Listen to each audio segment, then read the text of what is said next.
भाजपा अध्यक्ष नड्डा बोले, केंद्र द्वारा जारी बजट से कर्मचारियों की तनख्वाह दे पा रही है सुक्खू सरकार। नड्डा बोले, मोदी सरकार द्वारा मकानों के लिए दिए गए बजट से सैलरी तो सड़कों के लिए जारी की गई राशि से निकल रही है पेंशन। 19 राज्यों में भाजपा गठबंधन की सरकार को बताया गौरव का विषय। आपदा के दौरान हिमाचल न आने के लिए प्रियंका गांधी वाड्रा पर बिना नाम लिए कसे तंज। भाजपा को वैचारिक पार्टी बताते हुए कहा, पीएम मोदी ने धारा 370 हटाने व राम मंदिर निर्माण का संकल्प पूरा करने के साथ साथ देश को 5वीं सबसे बड़ी इकॉनमी भी बनाया।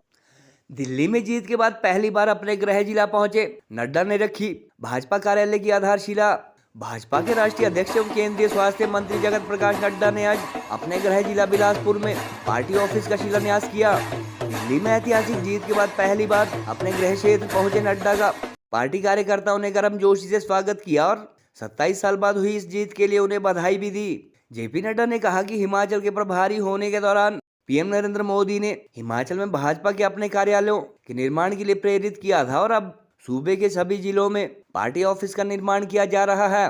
भाजपा को एक वैचारिक पार्टी बताते हुए उन्होंने कहा कि 1952 में लिए गए संकल्प के मुताबिक 6 अगस्त 2019 को जहां मोदी सरकार ने कश्मीर से धारा 370 हटाई, वहीं 1989 के पालमपुर अधिवेशन में लिए गए फैसले के मुताबिक गत वर्ष 22 जनवरी को भगवान राम जन्मभूमि मंदिर की प्राण प्रतिष्ठा भी हो चुकी है। अपने भाषण के दौरान जेपी नड्डा बार बार डेट व आंकड़े भी भूलते नजर आए और साथ बैठे भाजपा नेताओं को उन्हें करेक्ट करते देखा गया। हिमाचल में बाढ़ की आपदा का जिक्र करते हुए नड्डा ने कहा कि उस दौरान जहां वह 3 बार अपने होम स्टेट में पहुंचे, वहीं खुद को हिमाचली बताने वाले कांग्रेसी केवल छुट्टियां मनाने यहाँ आए। नड्डा ने कहा कि कांग्रेस आज राष्ट्रीय पार्टी नहीं बल्कि भाई बहन व मां की पार्टी बनकर रह गई है। उन्होंने कहा कि केंद्र की मोदी सरकार द्वारा गरीब लोगों के मकानों व सड़कों के लिए जारी बजट का दुरुपयोग कर प्रदेश की कांग्रेस व सुक्खू सरकार इससे सैलरी व पेंशन जारी कर रही है। आपदा के दौरान हिमाचल को जारी किए गए अरबों के बजट का जिक्र करते हुए नड्डा ने कहा कि स्वास्थ्य मंत्री होने के चलते वह ठीक से न देख पाने वाले लोगों की आंखें तो ठीक करवा सकते हैं मगर रोशनी नहीं दे सकते। अपने भाषण में नड्डा ने भारत को 5वीं सबसे बड़ी इकॉनमी बनाने वाले पीएम मोदी व केंद्र सरकार की उपलब्धियां भी गिनाई।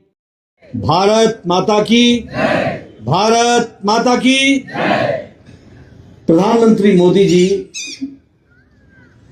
1994 में वो हिमाचल के प्रभारी बने और 1994 में मैं बीजेपी ग्रुप का नेता था। विधानसभा मैं विधायक था। वो पहली बार शिमला आए तो उन्होंने कहा चलो कार्यालय चलते हैं। तो मैंने कहा कार्यालय तो मेरा घर ही है। तो उन्होंने कहा तुम्हारे पार्टी का कोई कार्यालय नहीं है क्या? मैंने कहा नहीं जी, ऐसा है कि विपक्ष के नेता होने के नाते मैंने एक एक्स्ट्रा फ्लैट लिया है जो हमें मिला है। उस एक्स्ट्रा फ्लैट को हमने कार्यालय में परिवर्तित कर दिया है और दूसरे फ्लैट में मैं रहता हूं। तो आए, उन्होंने देखा। देखने के बाद वो कई बार रहे भी वहां, हमारे आते जाते रहे। लेकिन उन्होंने मुझसे कहा कि नड्डा ये तस्वीर बदलो, मेरे प्रभारी रहते हुए अपना प्रदेश का कार्यालय होना चाहिए। और मुझे अभी भी याद है कि उन्होंने उस समय गुजरात में फोन करके हमें 3 जीपें दिलाई, 4-5 कंप्यूटर भेजे और कहा कि जमीन जल्दी से ढूंढो और कार्यालय बनाओ। बीजेपी बैसाखियों पर नहीं चलती है, अपने पांव पर खड़ी होती है। ये बात 95 में हम लोगों ने जमीन खरीदी और 98 में हिमाचल के कार्यालय का श्री गणेश हो गया। अपने कार्यालय में हम चले गए। ये आप 17 कार्यालयों के में से हमारे अभी 5 बन चुके हैं। कितने बने? 6 बन चुके हैं। 6 का उद्घाटन हो गया है, बाकी पर काम चला है। आज बिलासपुर भी उसमें जुड़ गया है। जल्द से जल्द आप काम शुरू कीजिए और ताकि हम इस भव्य कार्यालय को लोगों को समर्पित कर सकें, इसके लिए मैं आपको बधाई देना चाहूंगा और आप शुभकामना देना चाहूंगा। और आज कांग्रेस पार्टी न राष्ट्रीय पार्टी है और न ही वैचारिक पार्टी है, यह भाई बहन और माता की पार्टी रह गई है। इससे ज्यादा कुछ नहीं है। ये तो गलती से आपने हिमाचल में बैठा दिया तो इन्होंने मुख्यमंत्री बैठा दिया। बाकी आप बताइए है क्या? आप बताइए, जब हिमाचल में आपदा आई थी कोई कांग्रेस का नेता आया था क्या? आप बताइए। जो बोलते थे हिमाचल मेरे दिल में बसता हूं, मैं तो हिमाचल वासी हूं, वो छुट्टियां मनाने तो आ गई। लेकिन आपदा के समय जब हिमाचल की जनता करा रही थी तो एक ने भी आपके आंसू पोंछने के लिए नहीं आए। उस समय अगर आए और आने का मौका मुझे मिला तो मैं, अनुराग ठाकुर, जयराम ठाकुर एक बार नहीं 3-3 बार आए। और जब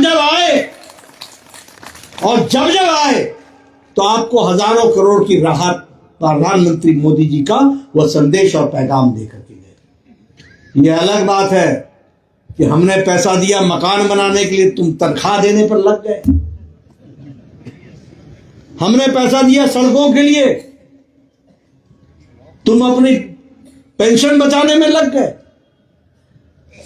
अगर गलत हाथों में सत्ता दोगे तो ऐसा ही होगा। लेकिन मैं आपको इसलिए आपको ये सब याद दिलाना चाहता हूं कि किस तरीके से, और अगर मैं भारतीय जनता पार्टी की बात करूं, अकेली पार्टी है, अकेली पार्टी जिसके नेता श्यामा प्रसाद मुखर्जी ने 52-53 में कहा कांग्रेस की जवाहरलाल नेहरू सरकार से इस्तीफा दिया था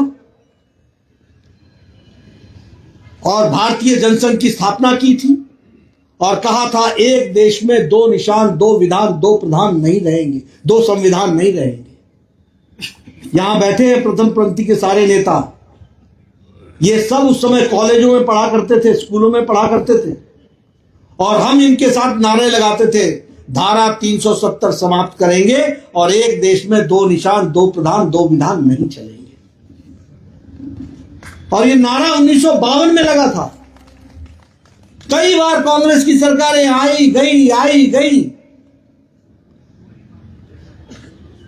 लेकिन भारतीय जनता पार्टी, भारतीय जनसंघ अपनी मांग को लेकर के अड़ा रहा। और इसलिए हमने कहा कि हम वैचारिक पार्टियां हैं। कितने पतझड़ आए, कितनी गर्मी आई, कितनी बरसात आए, कितने तूफान आए, लेकिन वह समय भी आया जब 2019 में 6 अगस्त को गृह मंत्री ने प्रस्ताव रख करके राज्यसभा में और लोकसभा में धारा 370 को धाराशाही कर दिया और एक देश में एक विधान, एक संविधान, एक प्रधान, इसको साबित कर दिया। 1989 में पालमपुर में शांता कुमार जी के नेतृत्व में, यहां पर उनके मेजबानी में राष्ट्रीय कार्यकारिणी भारतीय जनता पार्टी हुई थी और वहां हमने प्रस्ताव पारित किया था कि हम राम मंदिर का रास्ता प्रशस्त करेंगे। ये हमने प्रस्ताव में लिखा था। क्या लिखा था? कि राम मंदिर का रास्ता प्रशस्त करेंगे। 1989 से हमने लड़ाई लड़ी और 2024 22 जनवरी को भारत के यशस्वी प्रधानमंत्री नरेंद्र मोदी जी के कर कमलों द्वारा भव्य राम मंदिर का वहां पर अभिषेक हुआ और राम मंदिर विराजमान हुआ। यह सब हम लोगों ने देखा है। और 19 राज्यों में एनडीए की सरकार है और हमारे 240 लोकसभा में और 98 राज्यसभा में हमारे सदस्य हैं और हमारे 1664 एमएलए हैं और इसके साथ साथ 152 एमएलसी हैं, मेंबर ऑफ लेजिस्लेटिव काउंसिल है, और लगभग 100 से ज्यादा हमारे मेयर हैं जीते हुए पार्टी के। यह भारतीय जनता पार्टी की स्थिति है। अब जो एयर बसेस इतनी बड़ी संख्या में भारत ले रहा है तो आप समझ सकते हैं कि आज बदलता भारत कैसा है।